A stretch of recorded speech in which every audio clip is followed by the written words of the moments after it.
All right, welcome back to another episode of Realty Resilience. I'm your host, Dave Nations, and I'm really excited about today's episode. I've got a good friend. I don't know how long we have known each other for. We were just chatting about that, but Zeona McIntyre is with us, and she's got a really cool story. Her and I connected through real estate investing and have stayed in touch over the last however many years it's been. And she sent quite a bit of referral business our way. And what I love about her story, and this is why I wanted to have her on today, is the journey that she had is very non-traditional real estate journey. And I think it's amazing. And I think it speaks to how people can still earn a living in this business without being in that traditional realtor mindset. So how you doing today? I'm great. I think we met in 2022 is what it's either 2021 or 2022, but we were in St. Louis because I was doing like a furniture refresh in one of my midterm rentals. And so That's right. I that's remember that's what that, we're but doing it I thought down. we talked before that, but I do remember when we met and Hmm. had coffee and all that. I guess but that Yeah. was a good time. So Yeah, totally. And we've stayed in touch and we don't talk that often, but when we do, it's always like good just rapport back and forth. So I and appreciate at that your point, you were your really into friendship. midterm rental, which I was Hmm. learning about, and I really, excuse me, learned a lot of it from you. And I know you had a Yeah. few here in St. Louis, and we're selling a couple of them. But yeah. So to get started, I was like, my first question is, what were you doing pre real estate? Oh, that's so interesting. I mean, I guess I was becoming a massage therapist. I was Okay. in school for massage therapy when I first heard about Airbnb, and that was my gateway into investing in real estate. It wasn't really on purpose, it was kind of an accident. Okay. So then, did you actually get your massage license? Yes, and I did that while I was running an Airbnb for a couple of years, and then just really realized like I was holding on to something as like a backup plan, but really all of my head focus had just shifted to Airbnb, and so it didn't really make sense anymore. Okay. And so, what year was that when you got that first Airbnb? It was 2012, Okay. so really a long time ago before Airbnb was really a household name. How did And you Airbnb, discover that? Because I feel like that's way earlier than everybody else got into it. yeah, I was lucky enough to have a friend that was living in New York and kind of like, I would say New York and LA, like those big cities is where you hear about stuff first. And so he told me about it because he'd heard about it and was going to try it out. And he got laid off from a job and had this really expensive rent and wanted to just go travel. And he was like, "Hey, I'm going to try this Airbnb thing out." And then he kept telling me about it because it was so good for him that he didn't even own this property and he made $50,000 in the first year that he was renting. Okay. So then you're like, all right, well, that sounds good. So then you went out and bought a property and rented it, or started Well, Airbnb it rather, or how did you do your first Airbnb? yeah, so I did what they call arbitrage now, which is basically renting and re-renting, so like kind of subletting. But what I had at the time was a two-bedroom unit in Boulder. And so, I lived in Boulder, Colorado. It was definitely not New York City. And I was like, well, is this even going to work here? But it was a slow start and it did work.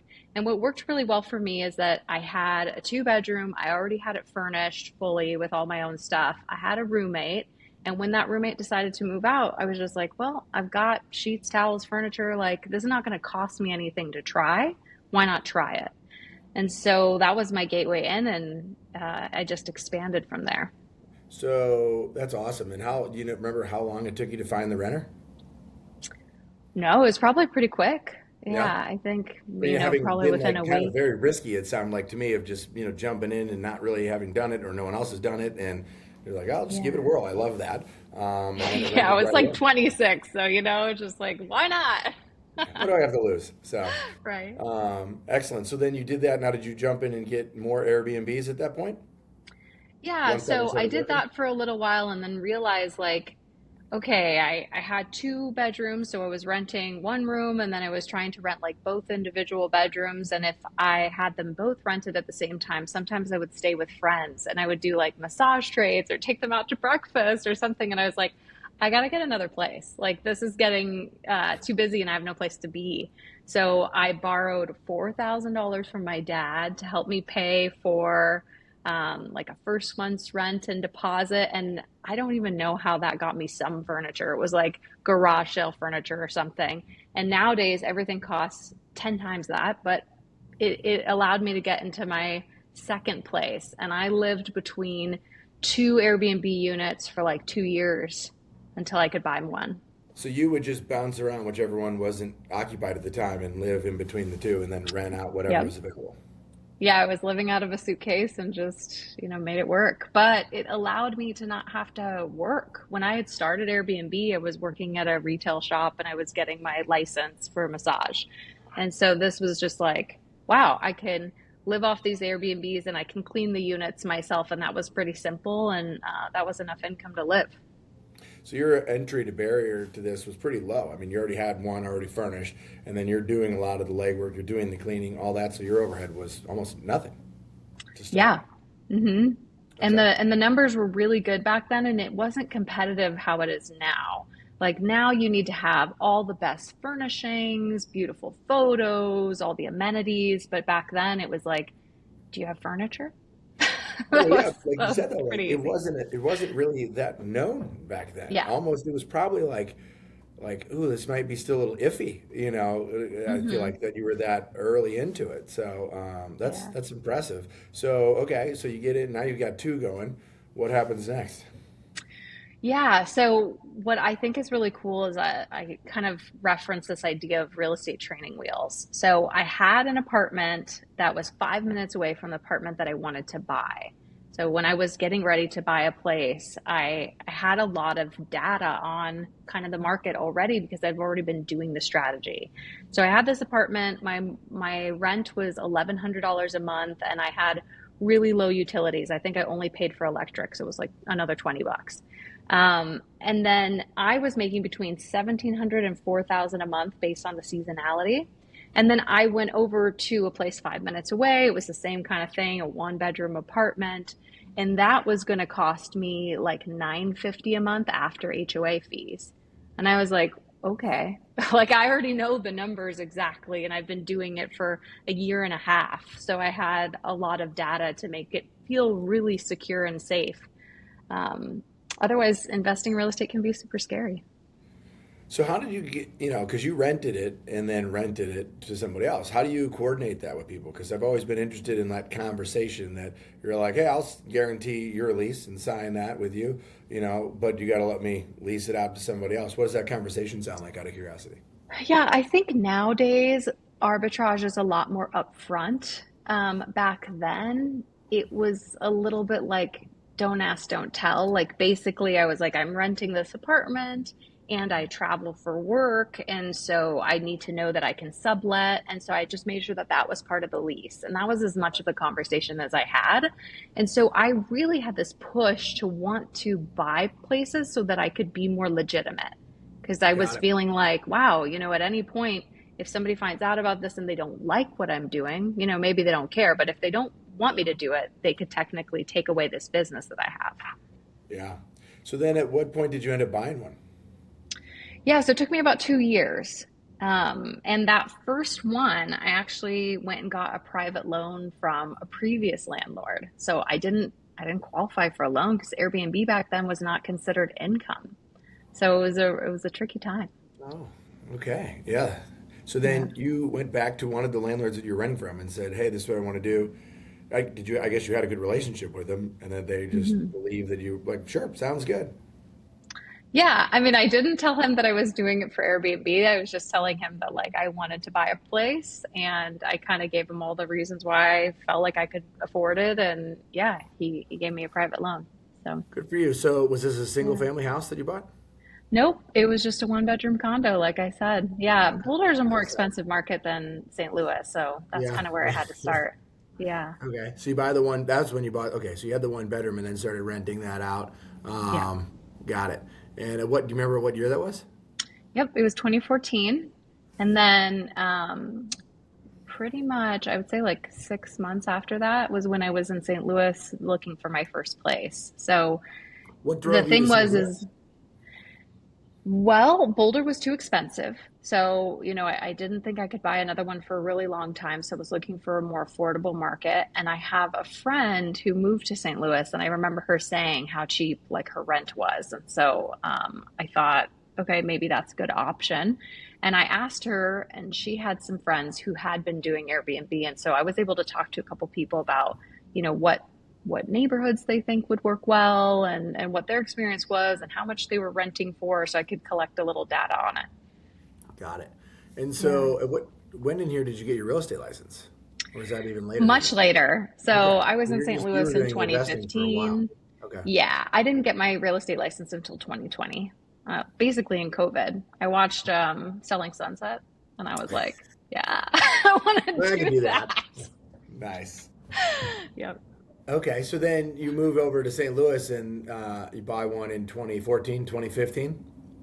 2015, let's see, I think I got two or three in that year. I ended up eventually having four. And I know you guys have sold two for me. I have one left, but The one on yeah, Vernon. yeah, Yeah. Um, yeah, so then I guess that went well. I mean, if you mean you owned them for a while, what, yeah, but then now I know you shifted them into midterm rental, right? yeah, So how did you get in from learning about Airbnb to then learning about midterm rental? Because I feel like once everybody learned about Airbnb, that became very popular. But then the new thing was midterm rental, and it was sort yeah. of like, well, what's that? And and I actually knew about, excuse me, knew about that before I was ever in real estate. I was actually in the nurse staffing industry back Oh, in I didn't know that. 2004, 2005, and we used to. We would recruit nurses, and then we would have travel nurses, and they were on 13-week contracts, and we had to find them places to stay. And so they Mm. would stay in extended stay hotels and that kind of stuff. So when I learned about this from you, and I was like, oh my God, I totally understand how this works. I used to do this for a living before, but it wasn't in houses that way. So Yeah. how did you hear about it and learn about it and figure it out? Yeah, I think the way I first heard about it, actually, I'm not sure which was first, but I'll tell you the two ways. So I had that place in St. Louis and I had it rented by the room. So that was kind of like how I was doing it in Boulder, is that I had the individual rooms on Airbnb. And I think later I transitioned to just renting the full house because it's less to coordinate. But I had three individual rooms in a three-bedroom house that I bought in St. Louis. And one of the rooms, I had a nurse who wanted to be there like through the week. And then on the weekends, he would go home, which I think was just like a little further away. And so I started to see that, like, oh, okay, well, this is interesting. Like, I wonder if there are more nurses. But the other thing that like exposed me to that was that I have a nurse friend here in Maui. So, that I'm traveling in Maui. The other people haven't heard that, but she was a nurse and she saw all of the traveling nurses coming through. And so her and her husband like kind of split up their house into like three different sections so they could rent parts of it out.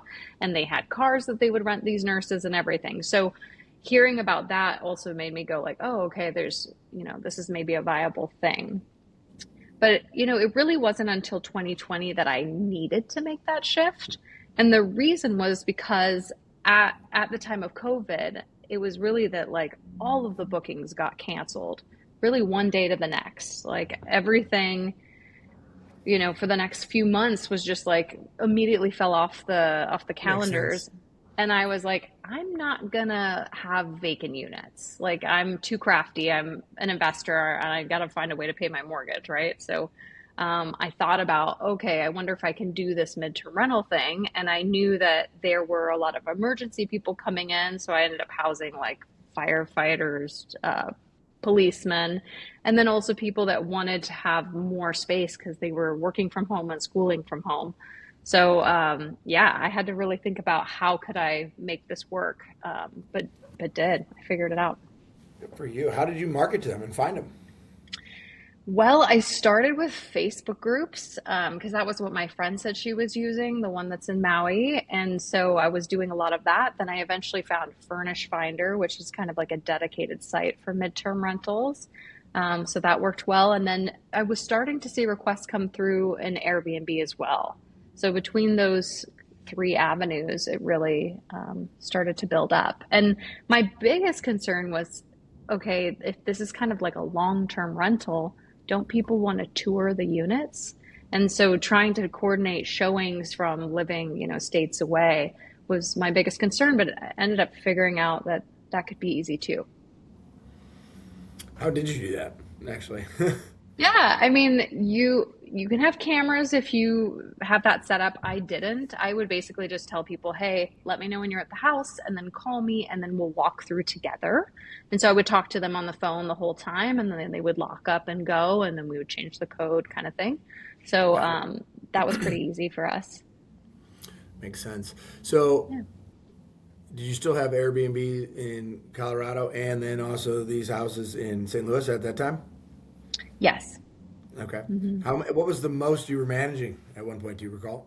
Well, so there was a period when I didn't think that I could buy that many because I just didn't have that much money. And so I was managing properties for other people and I managed, I think, maybe like 25 units at the same time and realized later that I actually don't like property management that much. So, yeah, there It's was not that definitely a exciting. lot of different things that I tried in the space. Got it. Okay, so then as your journey progresses here and you get into the midterm rental, what happens next? I know you Yeah, wrote a book well, on it, but what point did that happen? yeah, well, I had a relationship with Bigger Pockets, which is a big education platform for real estate investors. So they have a website with a forum and they have a popular series of podcasts. And so I had been on their main podcast for short-term rentals. I was kind of the first investor to talk to them about Airbnb as a, kind of exit strategy. And that had so much traction that they came to me one day and said, "Hey, would you want to write a book on short-term rentals?" And when they started publishing. And I just didn't super take it seriously. And they ended up moving on and finding someone else to write their short term rental book. And later I was really kicking myself about that. Like, man, this was such a missed opportunity. It could have been a huge thing. Why didn't I, exercise it, make it happen? And so it was at their Bigger Pockets conference, I think it was 2021. And I was there at the bookstore looking at all the books and going like, gosh, it seems like they've written something on everything now and there's no other books available. And then I thought, I wonder if people would be interested in midterm rentals, So it just kind of came to me and I was like, wow, let me see. And so I pitched the idea to them. And at the time, Sarah was sharing a room with me and she had previously ghost written a book for someone. So she had some experience with writing. And so we talked about doing it together. And that's kind of how it all came together. Got it. I was going to ask, have you ever written a book before, and how did you figure it out? So you answered that. Nope. I Did mean, you their enjoy it? publishing team was very helpful. Um, there's a lot of challenge around writing. I would say like it really shows you all your demons, right? So it's like there are days that feel like beautiful and you're in flow and it's like so fun to write. And then there's a lot of days where it's like there's self-doubt and like who are you to do this? And have I done enough? Do I have enough experience? But you just keep going. So How I do you would say follow through that that? was That's hard. really interesting. I never would have thought about that. I mean, you obviously Yeah. had the experience. You're doing something that a lot of others weren't. You're willing to take the risk, So it's Yeah. interesting to hear that you're questioning yourself. But what do you do to get through that? Just show up every day. It's like for me, the trick was to write in the morning, like before I had any excuses and things that got in the way. So that was the easiest thing. But yeah, I don't have a perfect answer for that. I think that writing the first book was a lot easier for me. I had a lot of support from like the publishing group at Bigger Pockets and then also Sarah was writing half of the book, so we kind of like had this accountability and we had a very short timeline to do it.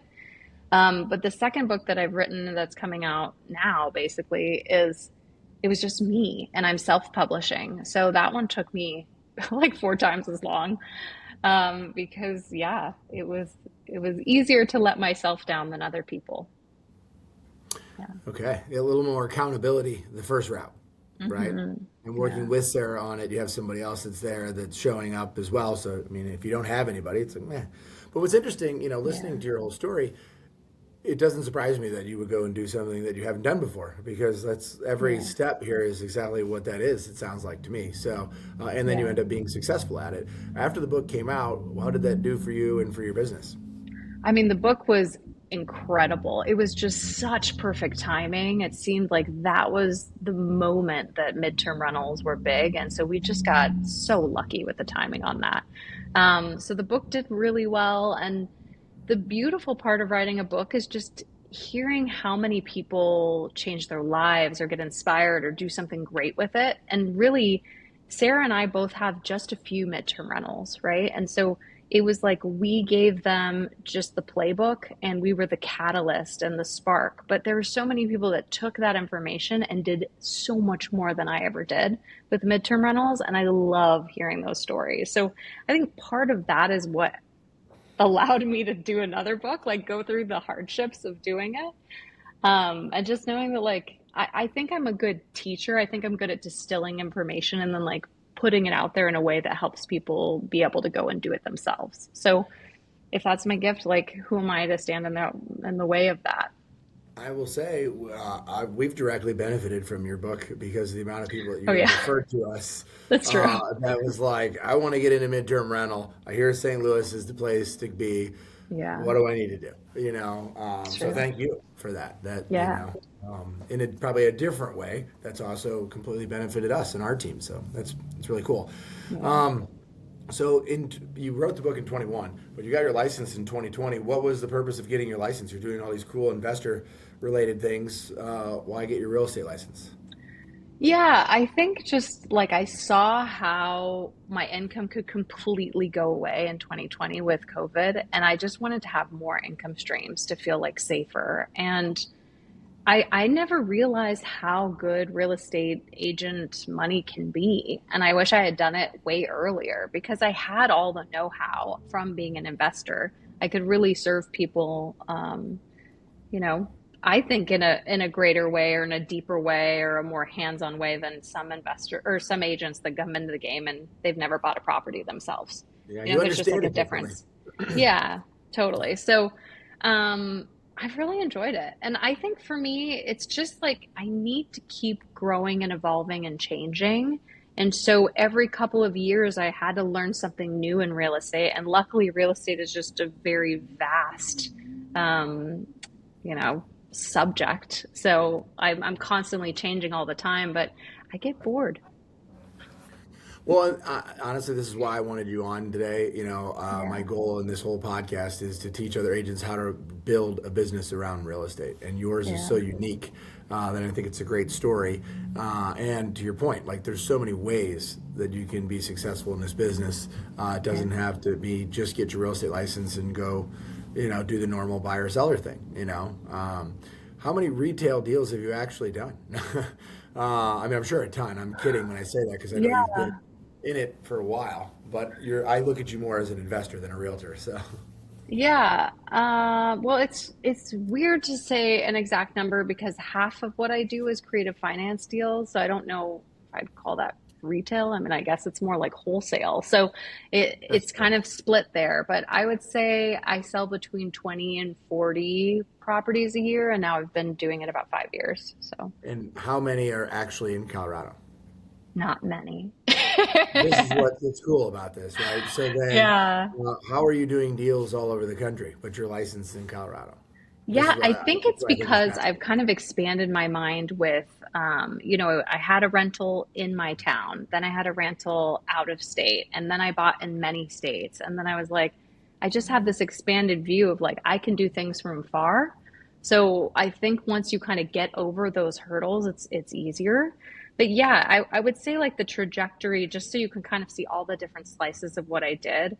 I first had an arbitrage business. So I was doing the renting and subletting. And then I was doing short-term rentals with that. So I was kind of learning that. Then I was property managing for people and built a property management business. And that was in like 3 countries.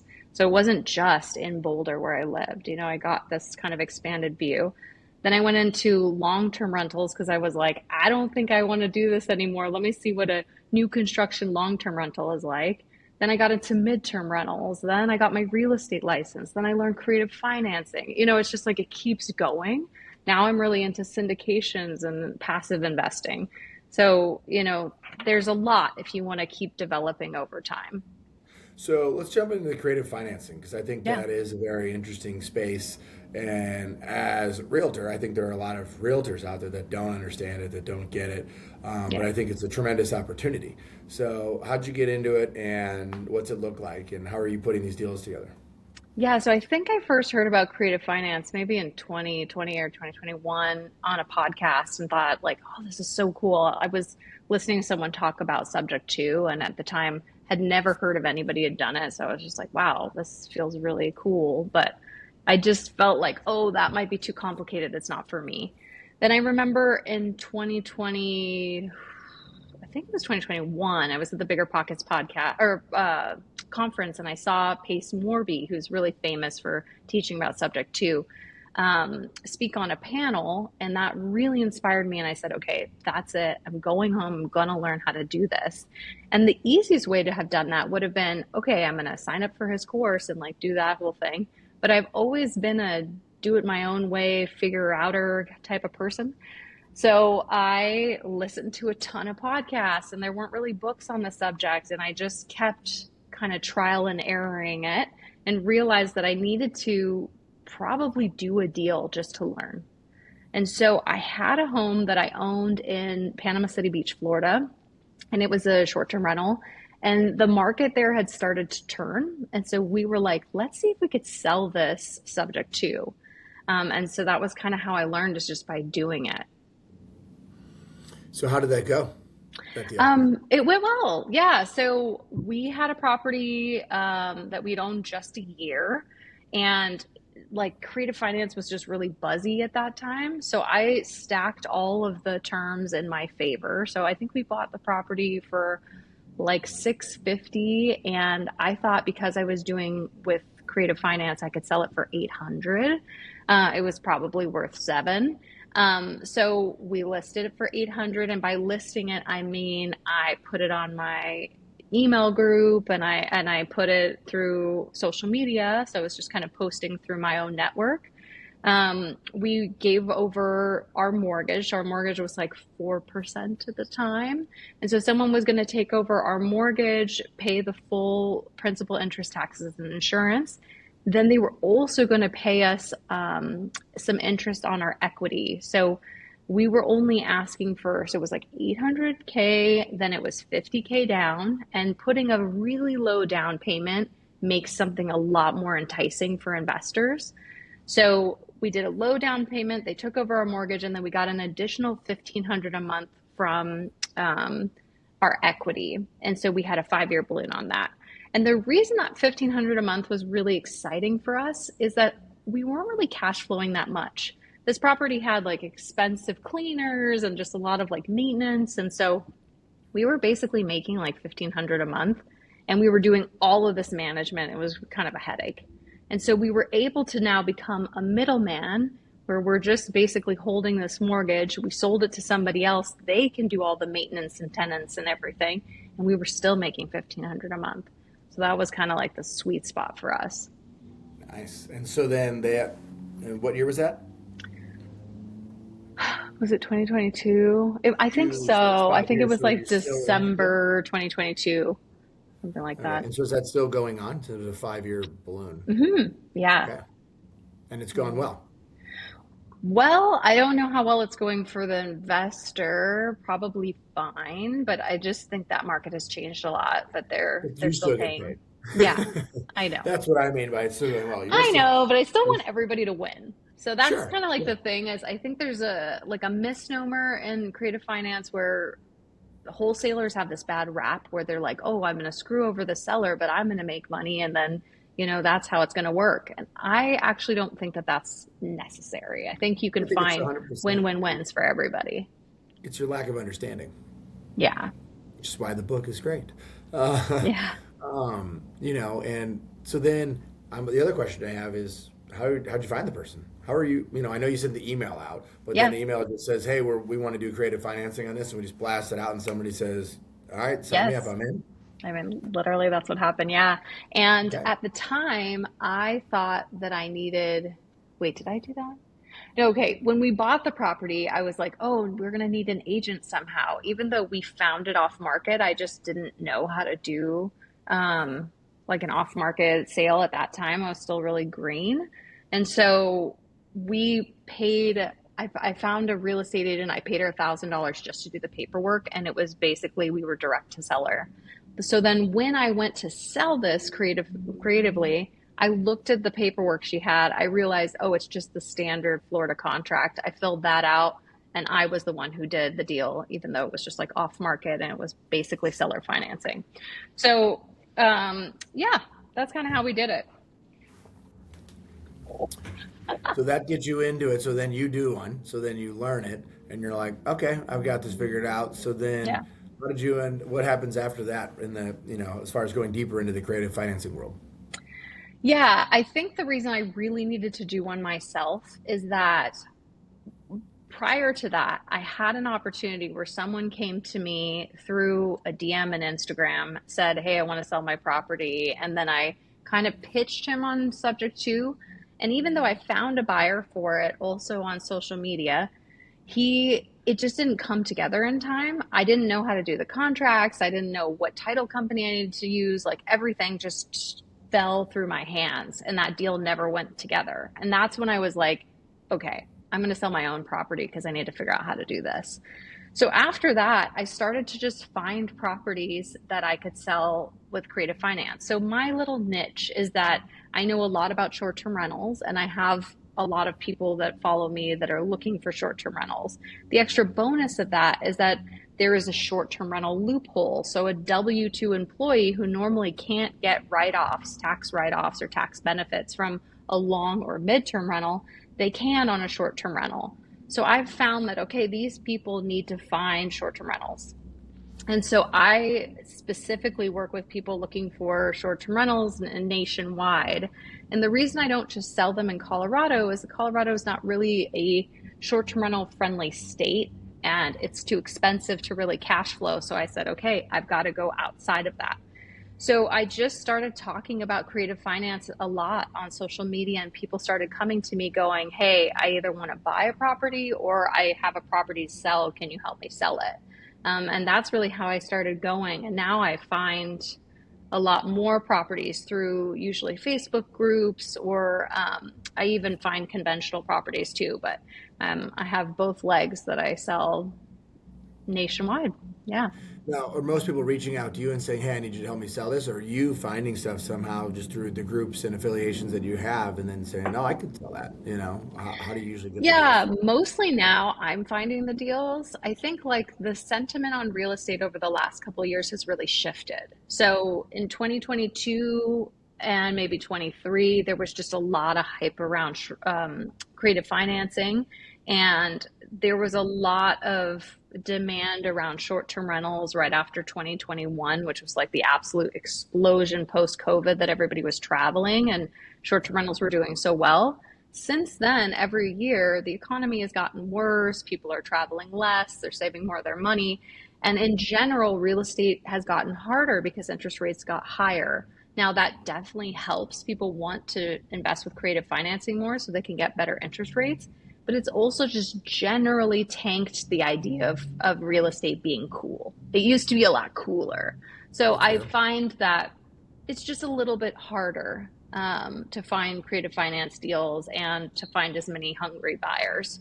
So it's still there, but this is not a cycle that's super easy.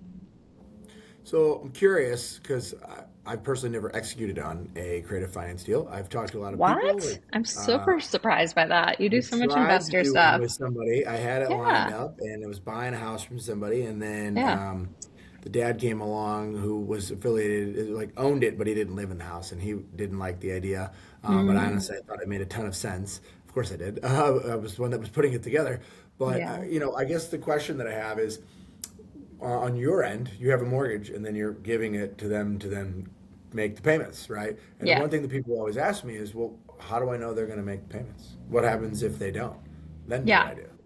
If they don't, you have to foreclose on them. So it's not an awesome option. And that's why I like selling to investors. So I do a lot of investor to investor. And I think a lot of people that do creative finance are finding distressed sellers, and maybe they're just not the same caliber of investor buyers. Like, it's a lot of people that maybe want like no money down, or they don't have money, or they're borrowing money for the down payment.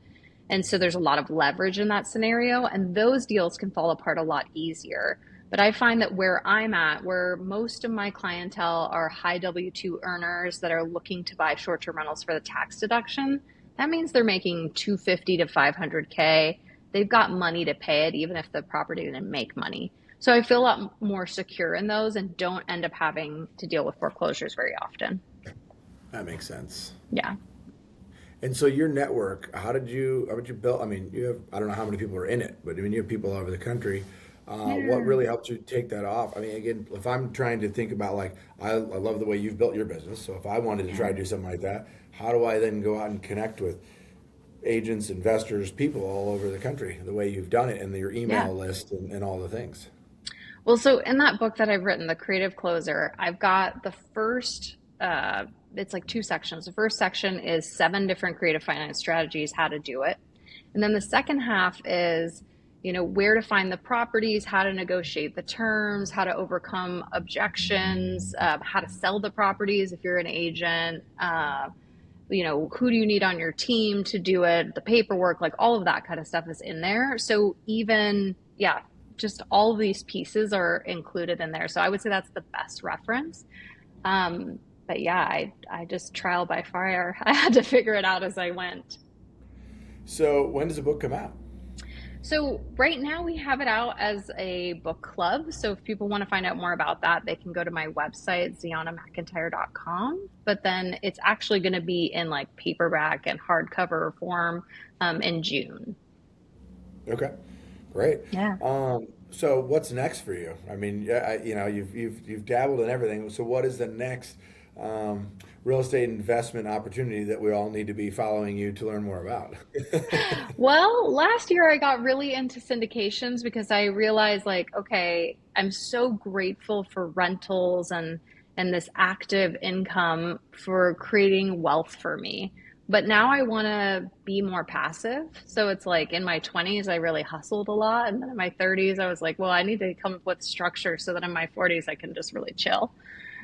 So I learned a lot about investing passively, and I've dabbled a lot in investing in businesses and funds and syndications, but realized that I was investing for long-term wealth growth. And now with AI coming out and giving us a little bit of job insecurity in basically all sectors, I'm realizing that I want to focus a lot on cash flow. So I think my next year of investing personally is going to be doing more private lending. That's kind of where I'm at. Okay. Before I ask you about that, on Uh-huh. the syndication stuff, how has that worked out for you? You've invested in some things. I know Yeah. from my own personal experience, I've invested in a handful, usually like 5 year kind of turnaround deals. I'm not sure Yeah. what yours were, but is that the same, or have you already been paid out on stuff since you've done it? Has it been successful? Yeah, I've dabbled in a few things. So I'm always trying to not pay taxes legally, and so I'm always investing in things where I can get a big tax deduction. And so for a real estate professional like us, we can invest in long-term rentals, short-term rentals, but also syndications, which are just group investments where there's operators and then there's just investors. And some of those deals they'll give you. Like a bonus depreciation, so you can do a big tax deduction for yourself. So I've invested in mobile home parks. That one is kind of okay. I've invested in a few different businesses, but realized like, oh, businesses versus real estate are usually a longer hold and may not have the same amount of distribution. So those are like 10-year holds. So I was like, okay, great. I don't want to do businesses.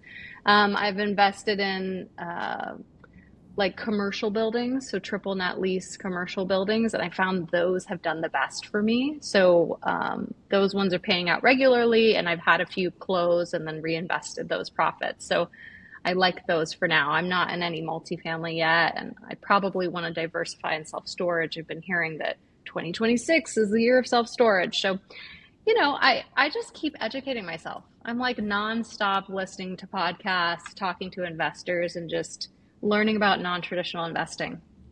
So Well, I that's have kind of my invested thing. in a few multifamily syndications, so if you're interested, I've got some good connections there, and then also in Right. a storage, and I've got some great connections on that front. If and when you're ready to get Yeah. into those. Yeah. Um, okay, so now it's on to private lending. Yeah, and not something. So I think you can reinvent the wheel in anything. So you can listen to a podcast and say, "Oh my gosh, self storage is the thing of 2026," and then go out and do it yourself. And I'm like, no, no, no. I'm going to go invest with that guy from the podcast who has a syndication. So don't think I'm out there figuring this all out. I'm not reinventing the wheel anymore. So the same with the private lending. I have a group that if people want to reach out to me, I'm happy to connect them, but they're giving investors between 12 and 14%, and they're short-term loans, usually for fix and flips. But that company is doing all the vetting, and they're using a lot of repeat, borrowers, and So you're they've investing had a in good. that company, and they're running everything. I'm investing in their individual projects, so they do them kind of as like small syndications in a way. So you can buy Okay. a slice of what they're private lending. And I'm just doing that to offset having more cash flow because I realize like, oh, I stopped tracking cash flow and now even though I have a good wealth number, I want to make sure that if, things get hard over the next few years, we've got enough cash flow to sustain us. Got it. Do you have an end game? Like, what does it look like at the end? You talked about when you get into your 40s that you could kind of Yeah. chill. Like, what's that look like Yeah. at the end? Well, I'm turning 40 this year. I have a lot of drive. So I don't know that I'm ever going to do nothing. Like I'm here in Maui now and I'm not just like sitting on the beach. But I also don't want to be doing as much as I have been doing. Like right now I'm in this book promotion space and I'm like, okay, cool. This is like the last big push I'm going to do because I just don't need to be moving this fast. I need to remember that I have to enjoy every individual day and not say like, oh, well these months are going to suck, but like later will be good because later's never going to come if you keep making choices that make your life suck. So It's great advice. I know, but as an Um, agent, it's really hard, especially if you don't invest, right? Because we're just on this, it's like a rat wheel, and we're looking for the next deal and the next commission and the next commission. And if you don't have anything lined up the next month, you're stressed out, right? So yeah, the and it just investing helps keeps us going. even it out.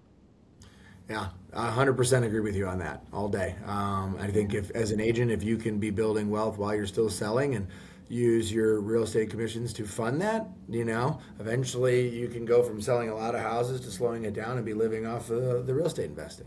Yeah. So Dave, what's your end goal? You've been doing this a long time.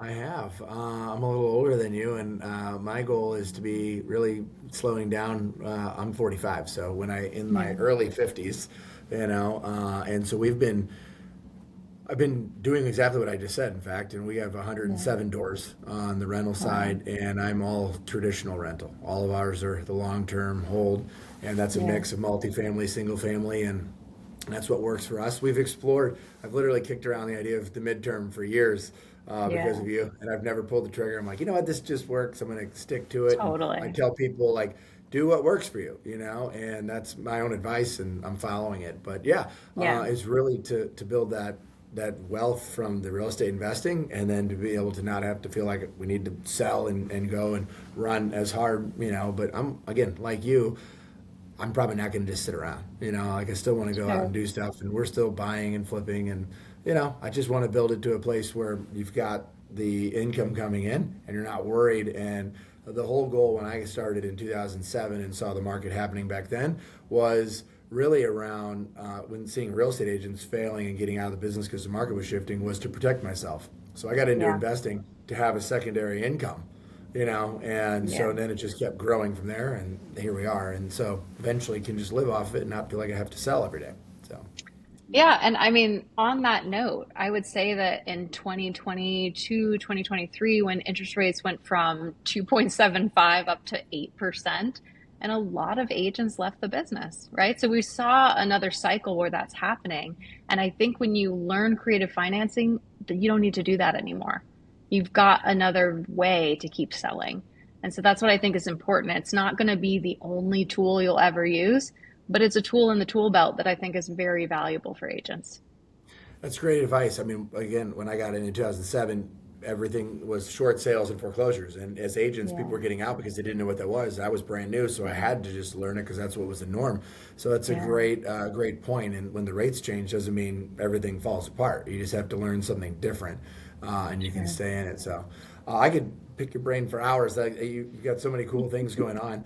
But before we wrap, my favorite question I love to ask to end our podcast is what's the funniest thing or weirdest thing that's ever happened in your career of real estate? I mean, you've been doing this since 2012, so you Yeah. probably have a good story you can share. Yeah, there was a time that I took some friends. We were looking at buying a property together that we were gonna flip. And they had the fixer knowledge and I just had the investor knowledge. So we went all together to go see this property. And when I go to open the door, there's somebody on the other side. And I thought, oh, it's tenants or something. I apologized and they just closed the door on me. And so we just skipped it. And when I talked to the agent later, they said, they called me and they said, hey, was there anybody at the house? And I was like, yeah, actually there was. And they said, oh, those are squatters. We got called from the police. And I was like, whoa, like how scary that could have been. It could have been like a really dangerous situation and I had no idea. And so I just felt really lucky that, we weren't already in the house and these people came home or they weren't hiding in a closet or something, Totally. worse. Or But you continue to try to force your way in, and then it got interesting that he way. did. Like anything could happen. Yeah. Yeah. Yeah. So that was Wow. probably the sketchiest one I've done, but usually I'm showing in pretty nice parts of town, so don't have to deal with that.